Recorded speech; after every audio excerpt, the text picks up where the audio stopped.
Oui, on peut faire un test, c'est ça, vous voulez?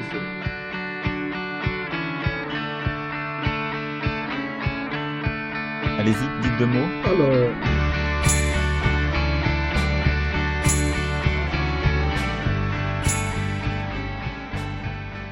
Bienvenue dans ce tout premier épisode des podcasts d'En Marche. Il y a quelques semaines, Emmanuel Macron a reçu Marcel Gauchet dans son bureau à Montparnasse. Historien et philosophe français, Marcel Gauchet a récemment publié « Comprendre le malheur français ». Il travaille sur les défis rencontrés par notre pays et en particulier sur l'inquiétude qui découle de notre difficulté à trouver notre place dans l'Europe et dans le monde. Sa conversation avec Emmanuel Macron démarre justement sur cette question: est-ce que l'Occident a encore un sens? Écoutons-les. Moi, j'avais envie de parler de plusieurs sujets avec vous. Le premier, c'était suite d'ailleurs à ce que vous aviez, votre dernier ouvrage, puis vos échanges. Comment vous, au fond, vous voyez nos sociétés occidentales et plus largement la société française, et qu'on commence à débattre de ça, et plus spécifiquement de la France, parce que je pense qu'elle est archétypale de ce que vous avez décrit sur à la fois et la modernité et peut-être le projet démocratique, on y reviendra, contemporain. alors, l'Occident est en train de découvrir douloureusement qu'il est minoritaire, d'abord, à l'échelle planétaire. C'est quelque chose de considérable comme changement intellectuel. L'Europe, 7%, maintenant un peu moins de la population mondiale. L'Occident, c'est en gros 1 milliard de gens, tout en comptant large, et à l'échelle d'une planète qui en compte plus de 7. Ça compte beaucoup. Et je crois que cette perception est en train d'entrer dans la tête des Occidentaux, avec en plus le constat, valable surtout pour les Européens, il n'a pas encore atteint les Américains, encore qu'on sente que ça frémit de ce côté-là, que le rôle leader que nous avions de manière absolument incontestable n'est plus à l'ordre du jour. D'abord parce que nous ne sommes pas forcément très appréciés du reste,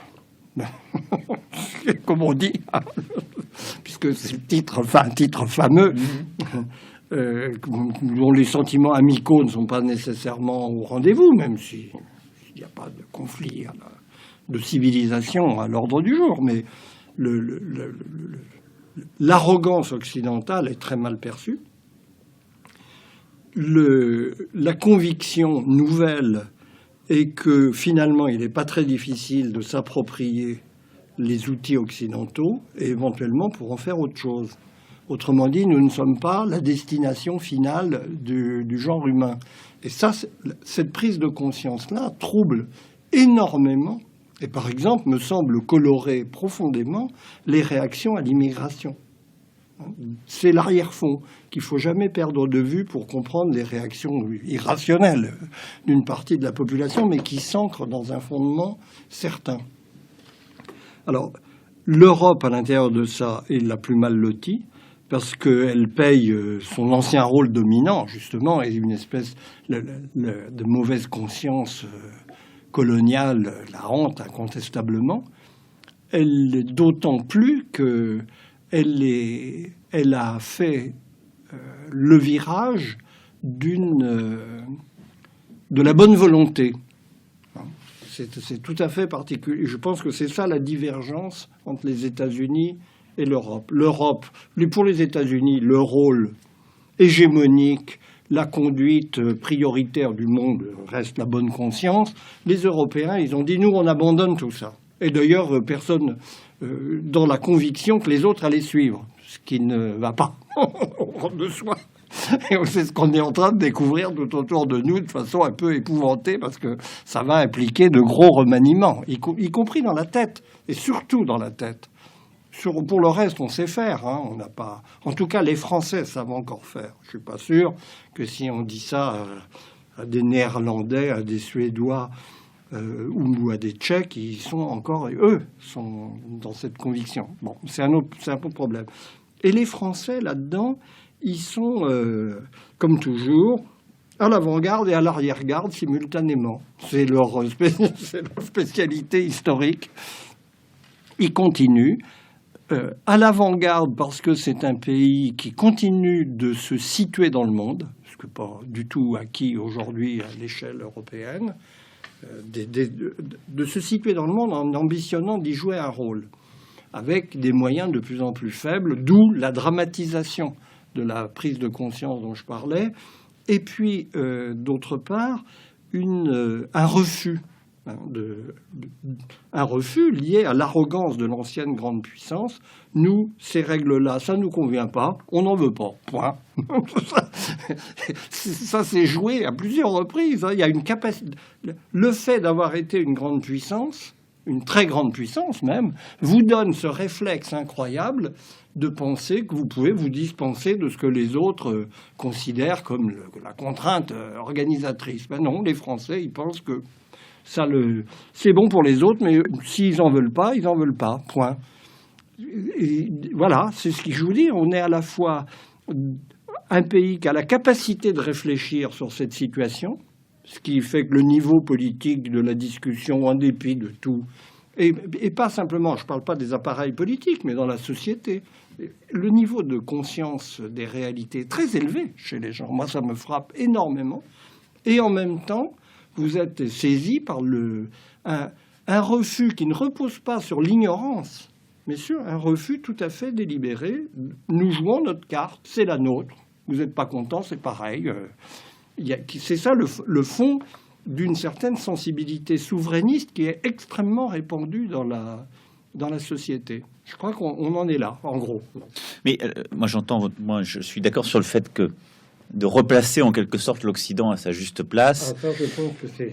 et de toute façon c'est en train de se faire. La question après d'abord c'est de savoir si est-ce que c'est une réalité une et entière et une fatalité. C'est-à-dire que l'Occident s'est construit dans un rapport au reste du monde qui était d'abord un rapport de civilisation, et puis les standards se sont progressivement faits au travers de l'Occident, que ce soit à travers l'organisation du commerce mondial, l'organisation territoriale, l'organisation économique, financière, géopolitique, institutionnelle, etc. Et on parle d'ailleurs, quand on évoque les guerres européennes, de guerre mondiale, ce qui montre la saturation même symbolique du champ, y compris chez ceux qui ne sont pas européens. Et donc ça, vous avez raison, on est rentré depuis, au fond, le début, un peu avant de ce millénaire, dans une ère qui est différente, d'abord pour des raisons démographiques. Et ça c'est fondamental. Je ne peux pas vous l'enlever. La démographie contemporaine rend l'Occident minoritaire. Le fait migratoire, du coup, est un fait qu'il faut penser différemment. Et là, moi, je pense qu'une des choses qui nous traumatise aujourd'hui, c'est le fait qu'on a des représentations du fait migratoire qui sont ceux, en effet, d'une grande puissance dominante, avec des périphéries qui, en quelque sorte, gèrent leur propre population et où on a des flux migratoires qui demeurent très marginaux et qu'on sait contrôler. Ce n'est plus le cas. Et donc, le fait que l'Occident, ait perdu le centre, va aussi avec des faits migratoires qui sont beaucoup plus complexes dans leurs conséquences. Maintenant, est-ce que pour autant l'Occident a perdu ce rôle? Moi, je l'interrogerais de deux façons. D'abord, est-ce que l'Occident, ça a encore un sens en soi? Parce qu'au fond, vous l'avez séparé vous-même dans la discussion entre l'Europe et les États-Unis. Nous n'avons pas les mêmes préférences collectives. Et je pense que ce qui est en train de se passer, d'ailleurs, durant les dernières années, y compris sur le plan géopolitique et autres, c'est au fond un désalignement croissant entre les États-Unis et l'Europe. Je vous l'accorde tout de suite. Et la question, c'est est-ce que l'Europe sait exister dans ce nouvel équilibre mondial, en étant par définition, du coup, évidemment pas majoritaire ni dominante, mais en pensant différemment le cours du monde. Et je crois que ce qui nous différencie très profondément, c'est qu'on n'a pas le même rapport à l'hégémonie, c'est ce que vous avez évoqué à juste titre, mais on a néanmoins un vrai défi qui est de construire différemment notre rapport à la mondialisation. Ma lecture des choses, c'est que les États-Unis sont restés sur une lecture de type hégémonique de la mondialisation. Merci d'avoir écouté ce premier épisode du podcast En Marche. À la semaine prochaine pour écouter la suite de cette conversation.